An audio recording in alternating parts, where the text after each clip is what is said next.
ભાઈ તું મને ઝેર આપી દેજે, પણ આજ પછી મને એના જોડે શોપિંગ પર જવાનું બિલકુલ ના કહેતો. અરે કાલે અમે શોપિંગ પર ગયા તો મને કહે આપણે માત્ર વિન્ડો શોપિંગ કરવી છે. મેં કીધું ઠીક. 5 કલાક પછી મારા હાથમાં 10 થેલીઓ અને મારા ખિસ્સામાં માત્ર પસ્તી લઈ શકાય એટલા રૂપિયા વધ્યા હતા. અને એનું લોજિક તો જો, એક પિંક કલરનો ડ્રેસ જોયો, મને પૂછે આ મને કેવો લાગે છે. મેં કીધું સરસ છે. તો કહે તમને તો મારા પર બધી વસ્તુઓ સિમ્પલ જ દેખાય છે. બીજો એક ડ્રેસ જોયો તો મેં કહ્યું કે આ ડ્રેસ બરાબર નથી.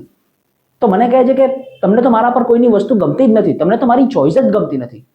અરે ભાઈ હા પાડું તો પ્રોબ્લેમ, ના પાડું તો વર્લ્ડ વોર 3. અને ફોન પરની વાતો, રાત્રે 2 વાગે ફોન કરીને મને કહેશે અને પૂછશે કે જો હું ચકલી હોઉં તો તું મને ચણ નાખવા આવે. મેં કીધું અરે ગાંડી, ચકલીઓ રાતના ઊંઘતી હોય છે અને હું માણસ છું, મારે સવારે ઓફિસ જવાનું છે, તો મને સુવા દે અને તું ખુદ પણ સૂઈ જા. તો મને કહે છે તને તો મારા પ્રત્યે પ્રેમ જ રહ્યો નથી. અરે કંટોળાનો પ્રેમ રે, રાતના 2 વાગે આવીને તું મને પૂછે છે કે મારે ચકલી બનીને તું મને ચણ નાખવા આવીશ કે નહીં, શું જવાબ આપું? માણસ ત્રાસી જાય છે ભાઈ એક વખતે. અને કાલે તો હદ જ થઈ ગઈ. મને કહે છે તું મારી સાથે ટાઈમ સ્પેન્ડ કરતો જ નથી. મેં કીધું આપણે કાલે મોલમાં ગયા ત્યારે એ શું હતું, તારી સાથે જ હતો ને હું.